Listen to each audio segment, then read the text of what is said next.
The Hitchhiker's Guide to the Galaxy by Douglas Adams. The podcast versions of the original Facebook Live readings during the coronavirus outbreak by Matthew Ogden, the Bearded Wit. Please bear in mind that as Facebook Live recordings, these are rough and ready. There are mistakes, there are a few trip-ups here and there, and there is laughter from the reader as he goes through and follows the humour himself along with you, the listener. We hope you enjoy listening to these and share liberally. Part 5. There are, of course, many problems connected with life, of which some of the most popular are: why are people born? Why do they die? And why do they want to spend so much of the intervening time wearing digital watches? Many millions of years ago, a race of hyper-intelligent pan-dimensional beings, whose physical manifestation in their own pan-dimensional universe is not dissimilar to our own, got so fed up with the constant bickering about the meaning of life, which used to interrupt their favourite pastime of Brockian ultra cricket, a curious game which involved suddenly hitting people for no readily apparent reason and then running away, that they decided to sit down and solve their problems once and for all. And to this end, they built themselves a stupendous supercomputer, which was so amazingly intelligent that even before its databanks had been connected up, it had started from "I think, therefore I am," and got as far as deducing the existence of rice pudding and income tax before anyone managed to turn it off. It was the size of a small city. Its main console was installed in a specifically designed executive office, mounted on an enormous executive desk of finest ultra-mahogany, topped with rich ultra-red leather. The dark carpeting was discreetly sumptuous. Exotic pot plants and tastefully engraved prints of the principal computer programmers and their families were deployed liberally about the room, and stately windows looked out upon a tree-lined public square. On the day of the great on-turning, two soberly dressed programmers with briefcases arrived, and were shown discreetly into the office. They were aware that this day they would represent their entire race in its greatest moment, but they conducted themselves calmly and quietly as they seated themselves deferentially before the desk. Their names were Lunquill and Fook. For a few moments they sat in respectful silence. Then, after exchanging quiet glance with Fook, Lunquill leaned forward and touched a small black panel. The subtlest of hums indicated that the massive computer was now in total active mode. After a pause, it spoke to them in a rich, deep, resonant voice. It said, "What is this great task, for which I, Deep Thought, the second greatest computer in the universe of time and space, have been called into existence?" Lunquill and Fook glanced at each other in surprise. "Your task, O computer," began Fook. No, wait a minute. This isn't right," said Lunquill, worried. We distinctly designed this computer to be the greatest one ever. And we're not making do with second best. Deep Thought," he addressed the computer. "Are you not, as we designed you to be, the greatest and most powerful computer in all time?" "I described myself as the second greatest," intoned Deep Thought, "and such I am." Another worried look passed between the two programmers. Lunquill cleared his throat. "There must be some mistake," he said. "Are you not a greater computer than the Milliard Gargantubrain at Maximegalon, which can count all the atoms in a star in a millisecond?" "The Milliard Gargantubrain," said Deep Thought with unconcealed contempt. A mere abacus, mention it not. And are you not, said Fook, leaning anxiously forward, a greater analyst than the Googleplex star thinker in the seventh galaxy of light and ingenuity that could calculate the trajectory of every single dust particle through a 5-week Dangrabad beta sand blizzard? A 5-week sand blizzard? Said Deep Thought haughtily. You ask this of me, who have contemplated the many vectors of the atoms in the Big Bang itself. Molest me not with this pocket calculator stuff. The two programmers sat in uncomfortable silence for a moment. Then Lunquill leaned forward again. But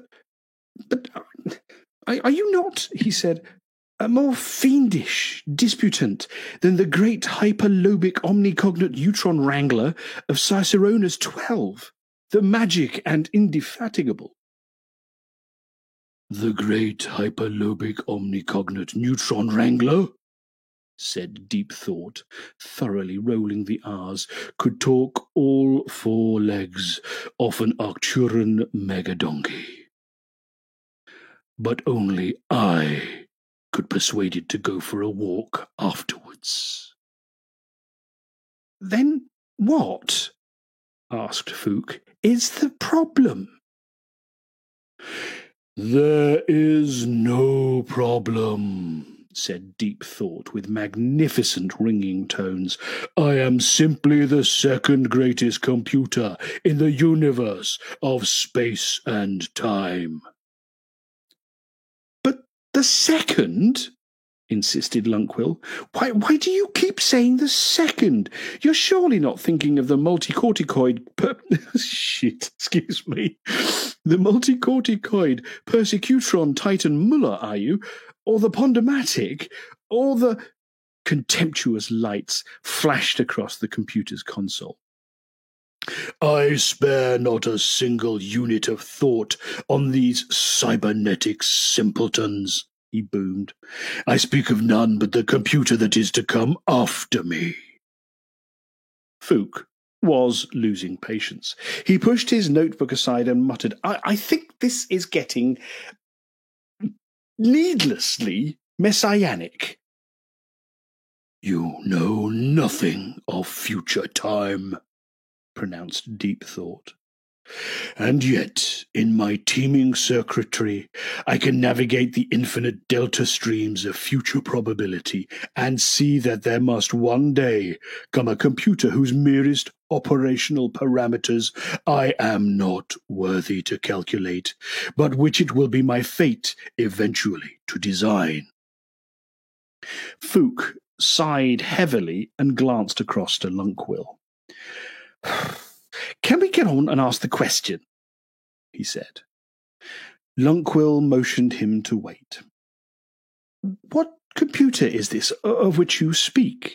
He asked. I will speak of it no further in this present time, said Deep Thought.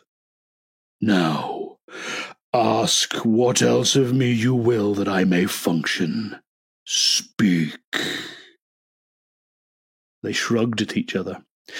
Fook composed himself. "O Deep Thought computer," he said, "the task we have designed you to perform is this. We want you to tell us—" He paused. "The answer!" "The answer?" said Deep Thought. "The answer to what?" "Life," urged Fook. "The universe," said Lunquill. "Everything," they said in chorus. Deep Thought paused for a moment's reflection. "Tricky," he said finally. "But can you do it?" Again, a significant pause. "Yes," said Deep Thought. "I I can do it. There is an answer? Fook said with breathless excitement. A simple answer? Added Lunkwill.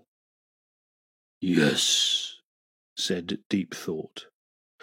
Life, the universe, and everything. There is an answer. But, he added, I'll have to think about it. A sudden commotion destroyed the moment. The door flew open, and two angry men wearing the coarse, faded blue robes and belts of the Cruxwan University burst into the room, thrusting aside the ineffectual flunkies who tried to bar their way. We demand admission, said the younger of the two men, elbowing a pretty young secretary in the throat. Come on, shouted the older one. You can't keep us out. He pushed a junior programmer back through the door. We demand that you can't keep us out, bawled the younger one, though he was now firmly inside the room and no further attempts were being made to stop him. Who are you? Said Lunkwill, rising angrily from his seat. What do you want? I am Magic Thighs, announced the older one. And I demand that I am Vroomfondle, shouted the younger one. Magic Thighs turned on Vroomfondle. It's all right, he explained angrily. You don't need to demand that. All right, bawled Vroomfondle, banging on a nearby desk. I am Vroomfondle, and that is not a demand, that is a solid fact. What we demand is solid facts. No, we don't, exclaimed Magic Thighs in irritation. That is precisely what we don't demand. Scarcely pausing for breath, Vroomfondle shouted, What we don't demand is solid facts. What we demand is a total absence of solid facts. I demand that I may or may not be Vroomfondle. But who the devil are you? Exclaimed an outraged Fook.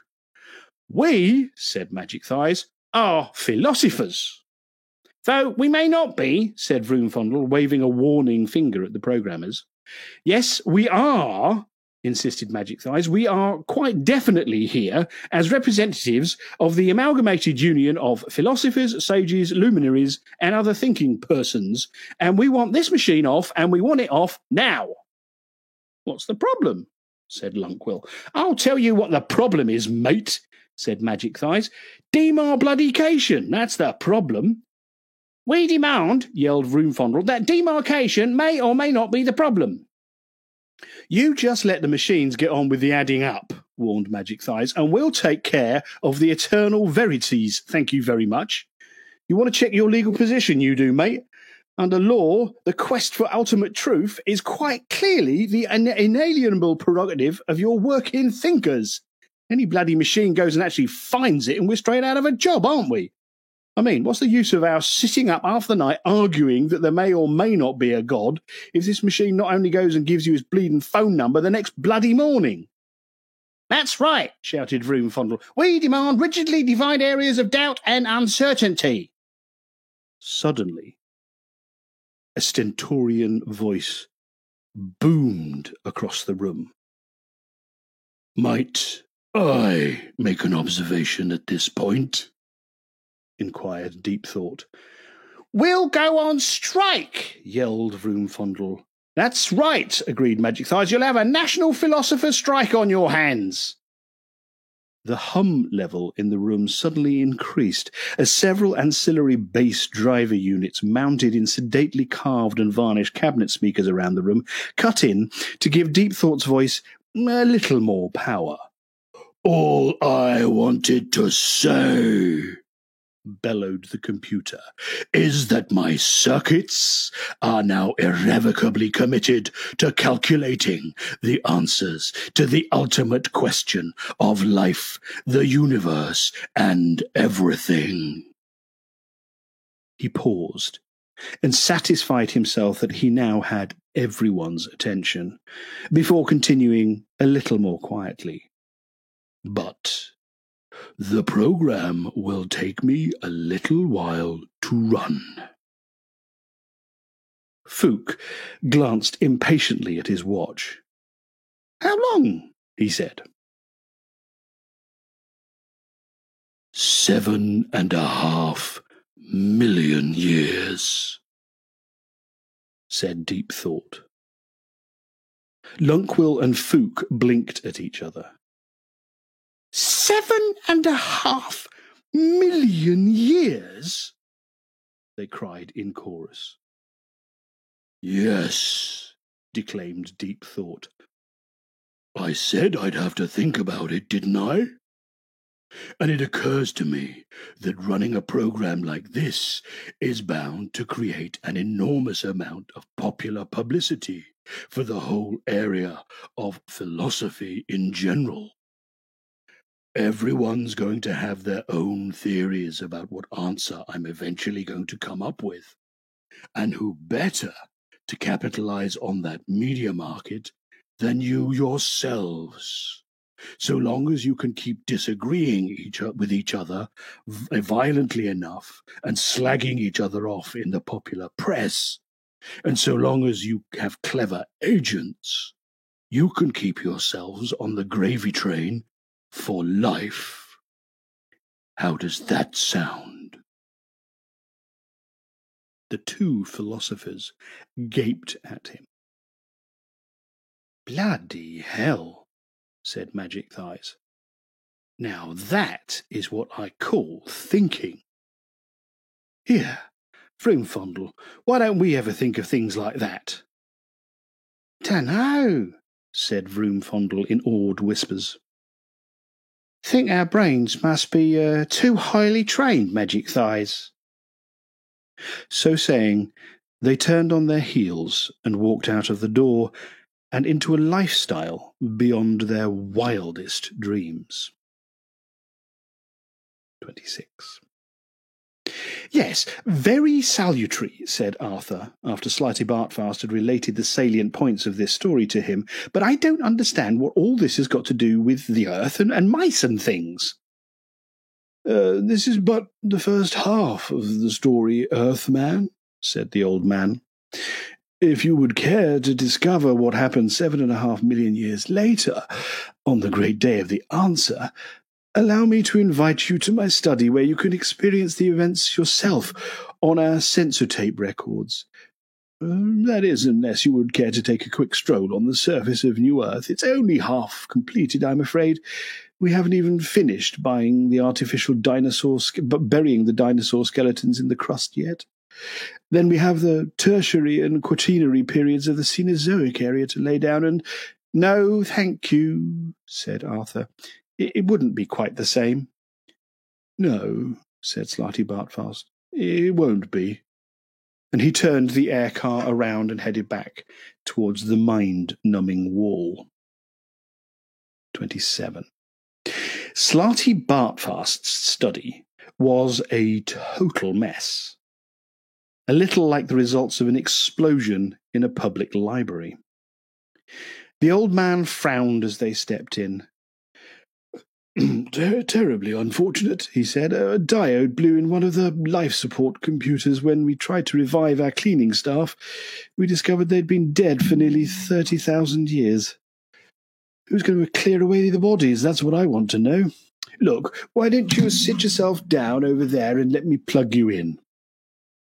Hold a second.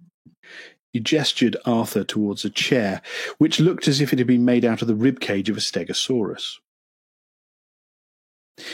It was made out of the ribcage of a stegosaurus, explained the old man as he pottered about fishing bits of wire out from under tottering piles of paper and drawing instruments. Here, he said, hold these, and passed a couple of stripped wire ends to Arthur. The instant he took hold of them, a bird flew straight through him. He was suspended in mid-air and totally invisible to himself. Beneath him was a pretty tree-lined city square, and all around it, as far as the eye could see, were white concrete buildings of airy, spacious design, but somewhat the worse for wear. Many were cracked and stained with rain. Today, however, the sun was shining. A fresh breeze danced lightly through the trees, and the odd sensation that all the buildings were quietly humming was probably caused by the fact that the square and all the streets around it were thronged with cheerful, excited people. Somewhere a band was playing. Brightly coloured flags were fluttering in the breeze, and the spirit of carnival was in the air. Arthur felt extraordinarily lonely, stuck up in the air above it all, without so much as a body to his name. But before he had time to reflect on this, a voice rang out across the square and called for everyone's attention. A man standing on a brightly dressed dais before the building, which clearly dominated the square, was addressing the crowd over a tannoy. "O people who wait in the shadow of deep thought," he cried out, "honoured descendants of Vroomfondle and Magic Thighs, the greatest and most truly interesting pundits the universe has ever known, the time of waiting is over." Wild cheers broke out amongst the crowd. Flags, streamers, and wolf whistles sailed through the air. The narrower streets looked rather like centipedes rolled over on their backs and frantically waving their legs in the air. 7.5 million years our race has waited for this great and hopefully enlightening day, cried the cheerleader. The day of the answer. Hurrahs burst from the ecstatic crowd. "Never again," cried the man, "never again will we wake up in the morning and think, 'Who am I? What is my purpose in life? Does it really, cosmically speaking, matter if I don't get up and go to work?' For today we will finally learn once and for all the plain and simple answer to all those nagging little problems of life, the universe, and everything." As the crowd erupted once again, Arthur found himself gliding through the air and down towards one of the large stately windows on the first floor of the building behind the dais from which the speaker was addressing the crowd. He experienced a moment's panic as he sailed straight towards the window, which passed when a second or so later he found that he'd gone right through the solid glass without apparently touching it. No one in the room remarked upon his peculiar arrival, which is hardly surprising, as he wasn't there. He began to realize that the whole experience was merely a recorded projection which knocked 6-track 70mm into a cocked hat. The room was much as Slarty Bartfast had described it. In 7.5 million years it had been well looked after and cleaned regularly every century or so. The ultra-mahogany desk was worn at the edges, the carpet a little faded now, but the large computer terminal sat in sparkling glory on the desk's leather top, as bright as if it had been constructed yesterday.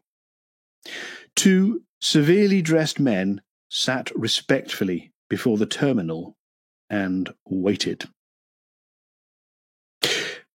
"The time is nearly upon us," said one, and Arthur was surprised to see a word suddenly materialize in thin air just by the man's neck. The word was Loonquall, and it flashed a couple of times and then disappeared again. Before Arthur was able to assimilate this, the other man spoke, and the word Fwukchung appeared by his neck. 75,000 generations ago, our ancestors set this program in motion, the second man said. And in all that time, we will be the first to hear the computer speak. An awesome prospect, Fwukchung, agreed the first man, and Arthur suddenly realized he was watching a recording with subtitles.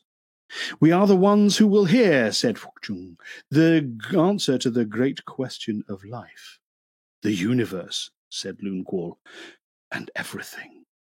"Shh," said Loonquall with a slight gesture. "I think Deep Thought is preparing to speak." There was a moment's expectant pause, whilst panels slowly came to life on the front of the console. Lights flashed on and off experimentally and settled down into a businesslike pattern. A low, soft hum came from the communication channel. "Good morning," said Deep Thought at last. "Good morning, oh Deep Thought," said Loonquall nervously. Do you have, that is... An answer for you, interrupted Deep Thought majestically. Yes, I have. The two men shivered with expectancy. Their waiting had not been in vain. There really is one? Breathed Fukjung. There really is one, confirmed Deep Thought. To everything? To the great question of life, the universe, and everything? Yes. Both of the men had been trained for this moment. Their lives had been a preparation for it. They had been selected at birth as those who would witness the answer. But even so, they found themselves gasping and squirming like excited children.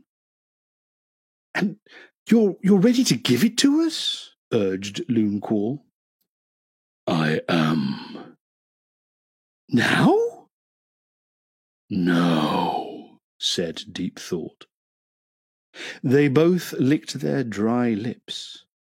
Though, I don't think, added Deep Thought, that you're going to like it. Doesn't matter, said Fukjung. We must know it now. Now? Inquired Deep Thought. Yes, now. All right, said the computer, and settled into silence again. The two men fidgeted. The tension was unbearable. You're really not going to like it, observed Deep Thought. Tell us. All right, said Deep Thought. The answer to the great question. Yes? Of life, the universe, and everything, said Deep Thought. Yes? Is, said Deep Thought and paused. Yes? Is. Yes?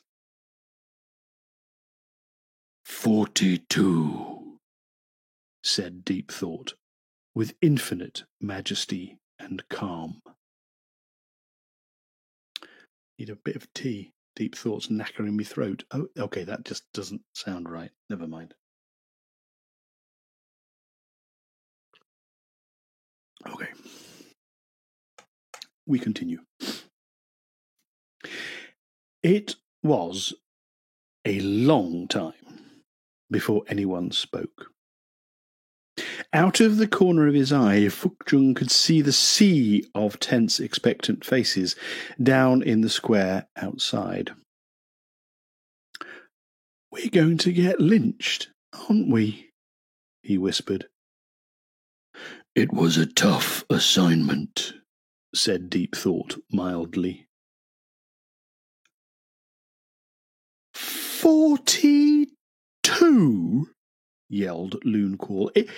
Is that all you've got to show for 7.5 million years' work? I checked it very thoroughly, said the computer, and that quite definitely is the answer. I think the problem, to be quite honest with you, is that you've never actually known what the question is. But it was the great question, the ultimate question of life, the universe, everything, howled Loonquall. Yes, said Deep Thought, with the air of one who suffers fools gladly. But what actually is it? A slow, stupefied silence crept over the men as they stared at the computer and then at each other. Well, you know, it's just everything. Everything, offered Fukchung weakly. Exactly. I'll try that again. Exactly, said Deep Thought. So once you know what the question actually is, you'll know what the answer means. Oh, terrific, said Fukchung, flinging aside his notebook and wiping away a tiny tear. Look, all right, said Lunqual. Can you just please tell us the question? The ultimate question? Yes. Of life, the universe, and everything? Yes! Deep Thought pondered for a moment. Tricky, he said. But can you do it? Cried Lunqual. Deep Thought pondered this for another long moment. Finally, no, he said firmly. Both men collapsed onto their chairs in despair. But I'll tell you who can, said Deep Thought.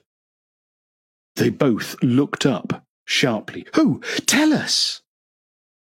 Suddenly Arthur began to feel his apparently non-existent scalp begin to crawl as he found himself now moving slowly but inexorably towards the console. But it was only a dramatic zoom on the part of whoever had made the recording, he assumed. I speak of none but the computer that is to come after me, intoned Deep Thought, his voice regaining its accustomed declamatory tones. A computer whose merest operational parameters I am not worthy to calculate. And yet I will design it for you. A computer which can calculate the question to the ultimate answer. A computer of such infinite and subtle complexity that organic life itself shall form part of its operational matrix, and you yourselves shall take on new forms and go down into the computer to navigate its 10-million-year program. Yes, I shall design this computer for you. And I shall name it also unto you, and it shall be called the Earth. Fukchung gaped Deep Thought. What a dull name, he said, and great incisions appeared down the length of his body. Lunqual, too, suddenly sustained horrific gashes from nowhere. The computer console blotched and cracked, the walls flickered and crumbled, and the room crashed upwards onto its own ceiling. Slarty Bartfast was standing in front of Arthur, holding the two wires. End of the tape, he explained. Morty.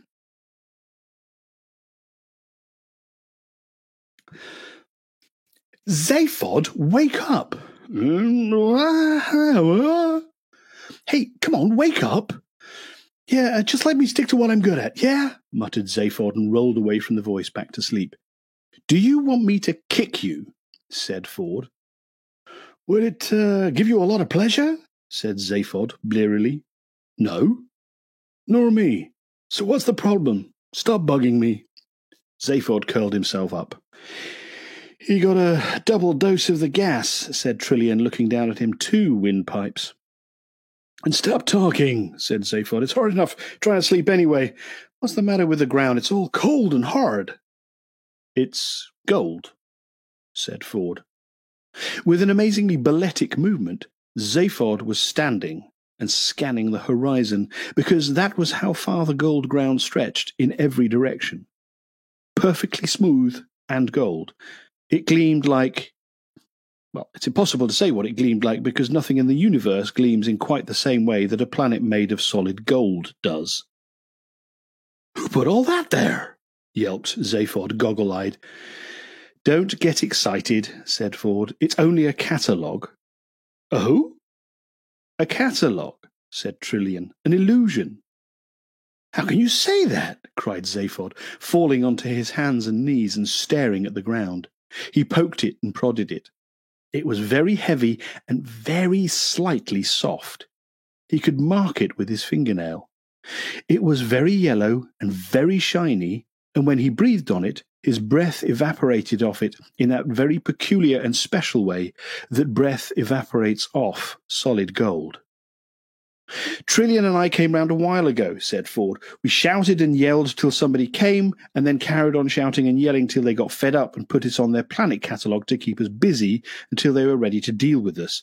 This is all Sensortape. Zaphod stared at him bitterly. Ah, shit, he said. You wake me up from my perfectly good dream to show me somebody else's? He sat down in a huff. What's in that series of valleys over there? He said.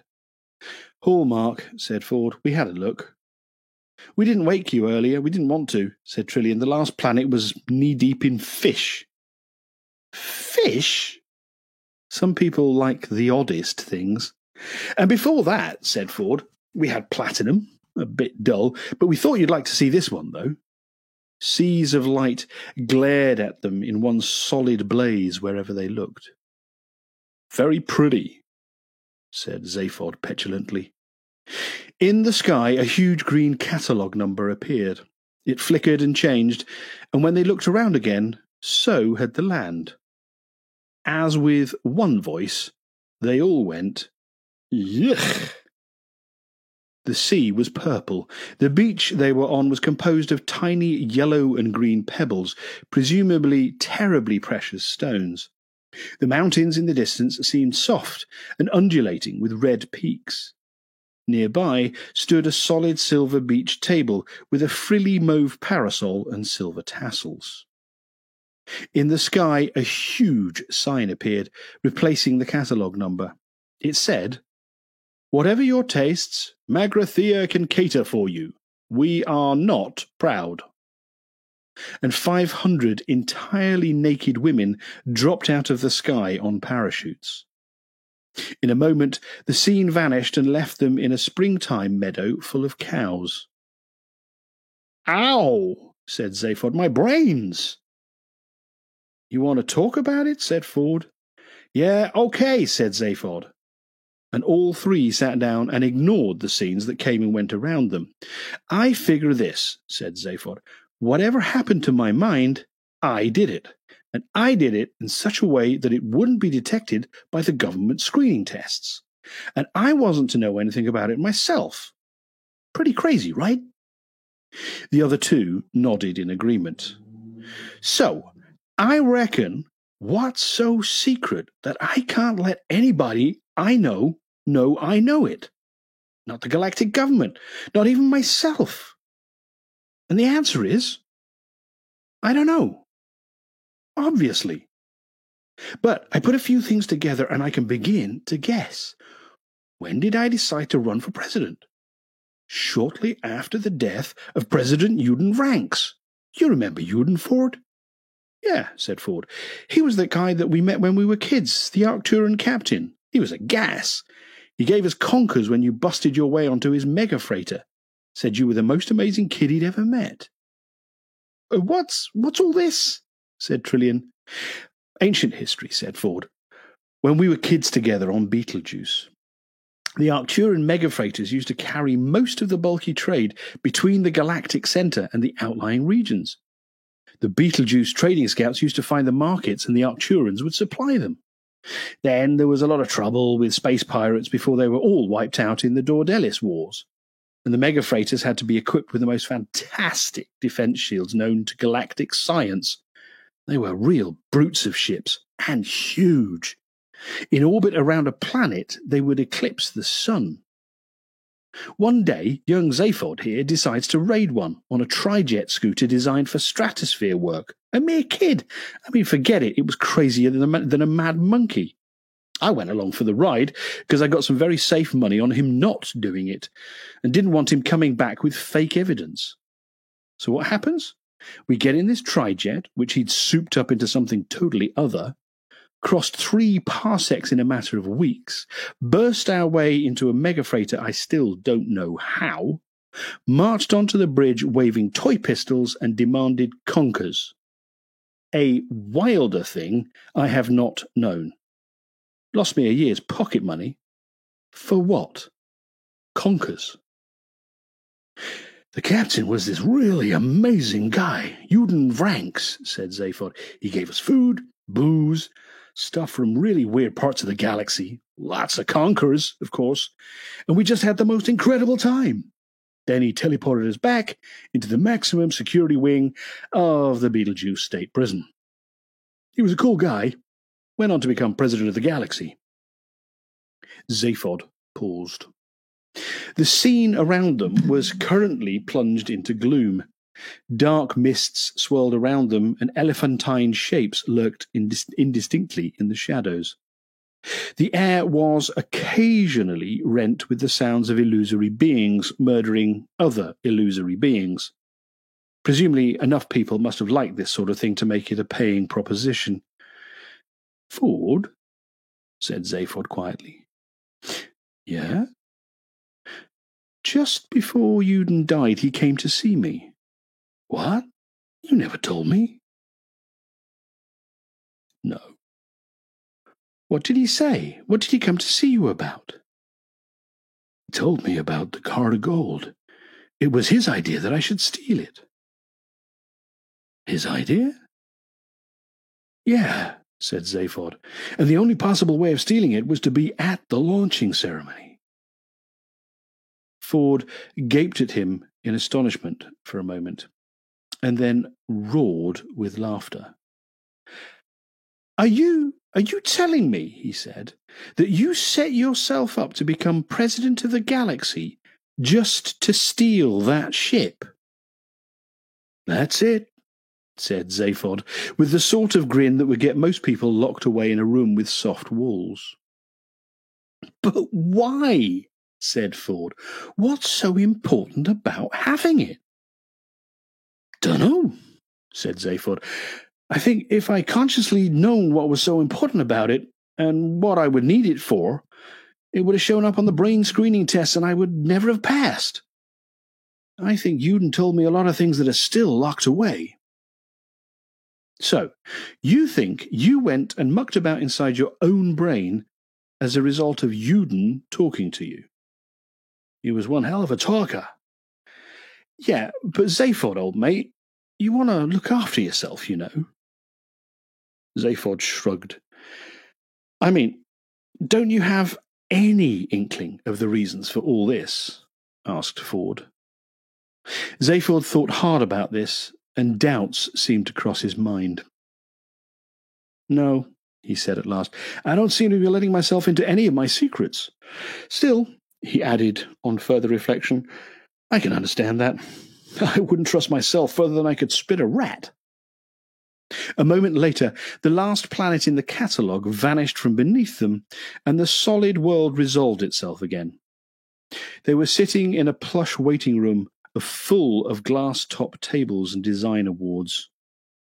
A tall Magrathian man was standing in front of them. The mice will see you now, he said. More tea.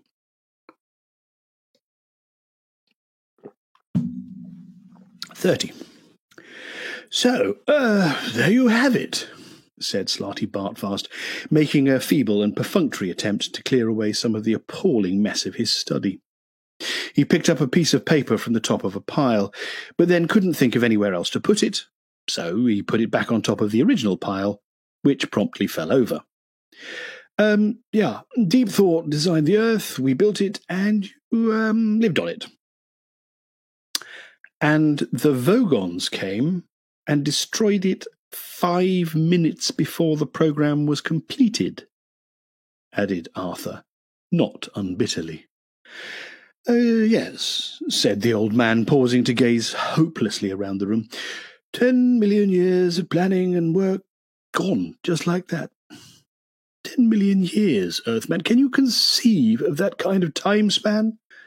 A galactic civilization could grow from a single worm 5 times over in that time. Gone. He paused. Well, that's bureaucracy for you, he added. You know, said Arthur thoughtfully, all this explains a lot of things. All through my life, I've had this strange, unaccountable feeling that something was going on in the world, something big, even sinister, and no one would tell me what it was. Oh, said the old man, that's just perfectly normal paranoia. Everyone in the universe has that. Everyone? Said Arthur. Well, if everyone has that, perhaps it means something. Perhaps somewhere outside the universe we know. Maybe. Who cares? Said Slarty Bartfast before Arthur got too excited. Perhaps I'm old and tired, he continued, but I always think that the chances of finding out what really is going on are so absurdly remote that the only thing to do is, say, hang the sense of it and just keep yourself occupied. Look at me. I designed coastlines. I got an award for Norway. He rummaged around in a pile of debris and pulled out a large perspex block with his name on it and a model of Norway moulded into it. Where's the sense in that? He said. None that I've ever been able to make out. I've been doing fjords all my life. For a fleeting moment they become fashionable and I get a major award. He turned it over in his hands with a shrug and tossed it aside carelessly, but not so carelessly that it didn't land on something soft. In this replacement Earth we're building, they've given me Africa to do. Of course, I'm doing it all with fjords again because I happen to like them, and I'm old-fashioned enough to think that they give a lovely baroque feeling to a continent. And they tell me it's not equatorial enough. Equatorial! He gave a hollow laugh. What does it matter? Science has achieved some wonderful things, of course, but I'd far rather be happy than right any day. And are you? No, that's where it all falls down, of course. Pity, said Arthur with sympathy. It sounded like quite a good lifestyle otherwise. Somewhere on the wall, a small white light flashed. Come, said Slarty Bartfast, you are to meet the mice. Your arrival on the planet has caused considerable excitement. It has already been hailed, so I gather, as the third most improbable event in the history of the universe. What were the first two? Oh, probably just coincidences, said Slarty Bartfast carelessly. He opened the door and stood waiting for Arthur to follow. Arthur glanced around him once more, and then down at himself, at the sweaty, dishevelled clothes he'd been lying in the mud in on the Thursday morning. I seem to be having a tremendous difficulty with my lifestyle, he muttered to himself. I beg your pardon, said the old man mildly. Oh, nothing, said Arthur, only joking.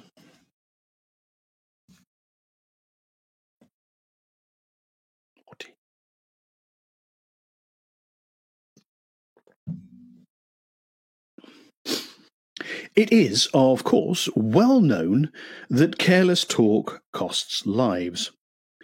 Excuse me. There's the tea fighting back. We'll try that again. It is, of course, well known that careless talk costs lives. But the full scale of the problem is not always appreciated. For instance, at the very moment that Arthur said, I seem to be having tremendous difficulty with my lifestyle, a freak wormhole opened up in the fabric of time-space, the space-time continuum, and carried his words far back in time across an almost infinite reach of space to a distant galaxy where strange and warlike beings were poised on the brink of a frightful interstellar battle. The two opposing leaders were meeting for the last time. The dreadful silence fell across the conference table as the commander of the Vlhurgs, resplendent in his black jewelled battle shorts, gazed levelly at the Gugvunt leader squatting opposite him in a cloud of green, sweet-smelling steam. And with a million sleek and horribly beweaponed star cruisers poised to unleash electric death at his single word of command, challenged the vile creature to take back what it had said about his mother. The creature stirred in his sickly broiling vapour, and at that very moment the words, "I seem to be having a tremendous difficulty with my lifestyle," drifted across the conference table. Unfortunately, in the Vlahurg tongue, this was the most dreadful insult imaginable, and there was nothing for it but to wage terrible war for centuries. Eventually, of course, after their galaxy had been decimated over a few thousand years, it was realized that the whole thing had been a ghastly mistake, and so the two opposing battle fleets settled their few remaining differences in order to launch a joint attack on our own galaxy, now positively identified as the source of the offending remark. For thousands more years, the mighty ships tore across the empty wastes of space and finally dived screaming onto the first planet they came across, which happened to be the Earth, where, due to a terrible miscalculation of scale, the entire battle fleet was accidentally swallowed by a small dog. Those who study the complex interplay of cause and effect in the history of the universe say that this sort of thing is going on all the time, but that we are powerless to prevent it. It's just life, they say. A short aircar trip brought Arthur and the old Magrathian to a doorway. They left the car and went through the door into a waiting room full of glass-topped tables and Perspex awards. Almost immediately, a light flashed above the door at the other side of the room, and they entered. "Arthur, you're safe," a voice said. "Am I?" said Arthur, rather startled. "Oh, good."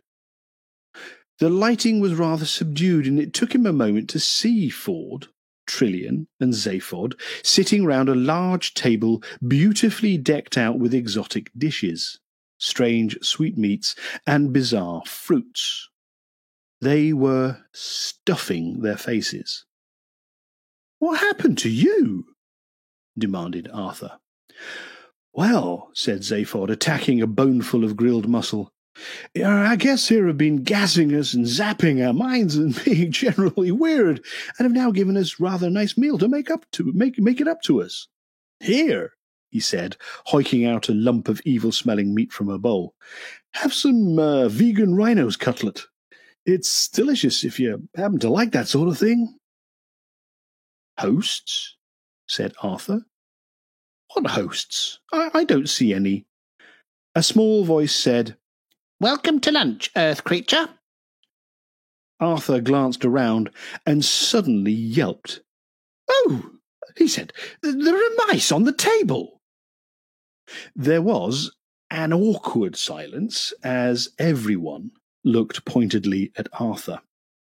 He was busy staring at two white mice sitting in what looked like whiskey glasses on the table. He heard the silence and glanced around at everyone. "Oh," he said, with sudden realization. "Oh, I'm sorry, I wasn't quite prepared for—" "Let me introduce you," said Trillian.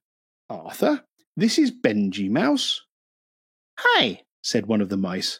His whiskers stroked what must have been a touch-sensitive panel on the inside of the whiskey glass-like affair, and it moved forward slightly.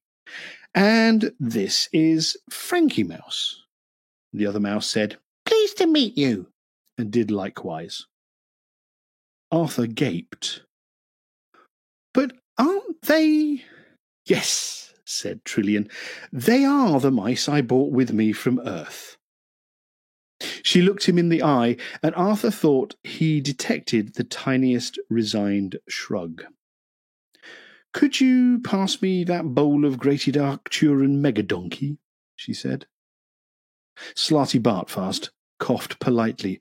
Excuse me," he said. "Yes, thank you, Slarty Bartfast," said Benji Mouse sharply. "You may go." What? Oh, very well, said the old man, slightly taken aback. I'll just go and get on with some of my fjords, then. Well, in fact, that won't actually be necessary, said Frankie Mouse. It looks very much as if we won't be needing the new Earth any longer. He swiveled his pink little eyes. Not now that we've found a native of the planet who was there seconds before it was destroyed. What? Cried Slarty Bartfast aghast. You can't mean that. I've got 1,000 glaciers poised and ready to roll over Africa. Well, perhaps you could take a quick skiing holiday before you dismantle them, said Frankie acidly. Skiing holiday? Cried the old man. Those glaciers are works of art. Elegantly sculpted contours, soaring pinnacles of ice, deep, majestic ravines. It would be sacrilege to go skiing on high art. Thank you, Slarty Bartfast, said Benji firmly. That will be all. Yes, sir, said the old man coldly. Thank you very much. Well, goodbye, Earthman, he said to Arthur. Hope the lifestyle comes together. With a brief nod to the rest of the company, he turned and walked sadly out of the room. Arthur stared after him, not really knowing what to say. Now, said Benji Mouse, to business. Ford and Zaphod clinked their glasses together. To business, they said. I beg your pardon? Said Benji. Ford looked around.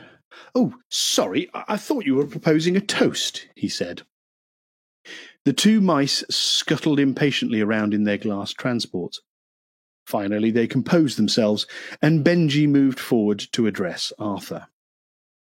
Now, Earth creature, he said, the situation we have in effect is this. We have, as you know, been more or less running your planet for the last 10 million years in order to find this wretched thing called the ultimate question. Why? Said Arthur sharply. No, we already thought of that one, said Frankie, interrupting, but it doesn't fit the answer. Why? 42. You see, it doesn't work. No, said Arthur. I mean, why have you been doing it? Oh, I see, said Frankie. Well, eventually just habit, I think, to be brutally honest. This is more or less the point. We're sick to the teeth of the whole thing, and the prospect of doing it all over again on account of those Winnet-ridden Vogons quite frankly gives me the screaming heebie-jeebies. You know what I mean? It was by the merest lucky chance that Benji and I finished our particular job and left the planet early for a quick holiday, and have since manipulated our way back to Magrathea by the good offices of your friends. Magrathea is a gateway back to our own dimension, put in Benji. Since when, continued his murine colleague, we have had an offer of quite enormously fat contract to do the 5D chat show and lecture circuit back in our own dimension neck of the woods.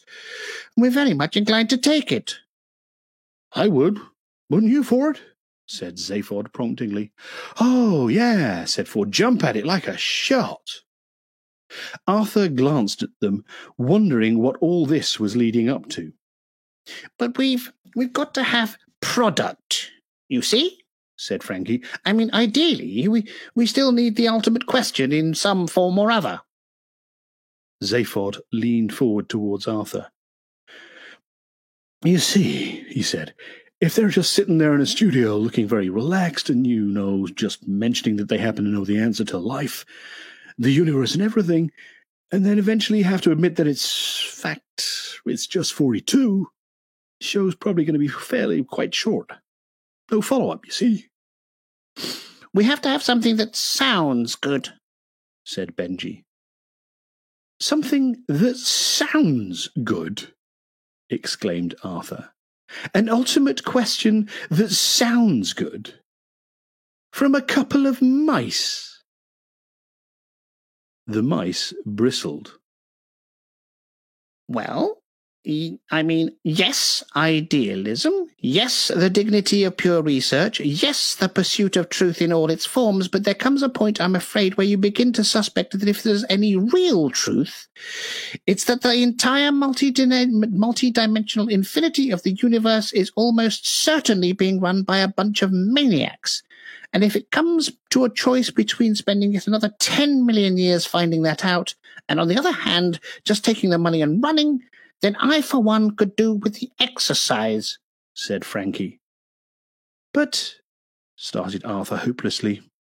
Hey, will you get this, Earthman? Interrupted Zaphod. You are a last-generation product of that computer matrix, right? And you were there right up to the moment your planet got the finger, yeah? So your brain was an organic part of the penultimate configuration of the computer program, said Ford, in Zaphod's voice apparently. Rather lucidly, he thought. Right, said Zaphod. Well, said Arthur doubtfully. He wasn't aware of ever having felt an organic part of anything. He had always seen it as one of his big problems. In other words, said Benji, steering his curious little vehicle right over to Arthur, there's a good chance that the structure of the question is encoded into the structure of your brain. So, we want to buy it off you. What, the question? Yes, said Ford and Trillian. For lots of money, said Zaphod. No, said Frankie, it's the brain we want to buy. What? Well, who would miss it? Inquired Benji. I thought you said you could just read his brain electronically, protested Ford. Oh, yes, said Frankie. But we'd have to get it out first. It's got to be prepared. Treated, said Benji. Diced. Thank you, shouted Arthur, tipping his chair and backing away from the table in horror. It could always be replaced, said Benji reasonably, if you think it's important. Yes, an electronic brain, said Frankie. A simple one would suffice. A simple one? Wailed Arthur. Yeah, said Zaphod, with a sudden evil grin. You just have to program it to say, what? And, I don't understand. And, where's the T? Who'd know the difference? What? Cried Arthur, backing away still further. See what I mean? Said Zaphod, and howled with pain because of something that Trillian did at that moment. I'd notice the difference, said Arthur. No, you wouldn't, said Frankie Mouse. You'd be programmed not to. Ford made for the door. Look, I'm sorry, mice old lads, he said. I don't think we've got a deal. I rather think we have to have a deal, said the mice in chorus, all the charm vanishing from their piping little voices in an instant. With a tiny whining shriek of their two glass transports, they were lifted. With a tiny whining shriek, their two glass transports lifted themselves off the table and swung through the air towards Arthur, who stumbled further backwards into a blind corner, utterly unable to cope with or think of anything. Trillian grabbed him desperately by the arm and tried to drag him towards the door, which Ford and Zaphod were struggling to open. But Arthur was a dead weight. He seemed hypnotized by the airborne rodents swooping towards him. She screamed at him, but he just gaped. With one more yank, Ford and Zaphod got the door open. On the other side of it was a small pack of rather ugly men, who they could only assume were the heavy mob of Magrathea. Not only were they ugly themselves, but the medical equipment they carried with them was also far from pretty. They charged. So, Arthur was about to have his head cut open. Trillian was unable to help him, and Ford and Zaphod were about to be set upon by several thugs a great deal heavier and more sharply armed than they were. All in all, it was extremely fortunate that at that moment every alarm on the planet burst into an ear-splitting din. And that's where we'll leave it for tonight. We are well on for finishing it tomorrow night, by the look of it. Thank you very much for your company, everybody. we will definitely be able to wrap it up tomorrow evening. So very groovy, hoopy and fruity.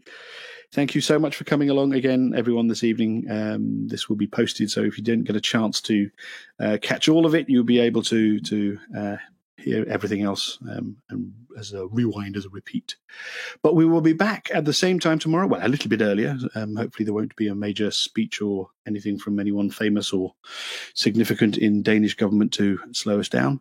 So, 2100 CEST or 8 p.m. In the UK, and at some other time anywhere else in the world if you're listening in from there. But thank you very much for being here this evening. I appreciate your company, and see you tomorrow. Bye, everyone. See ya.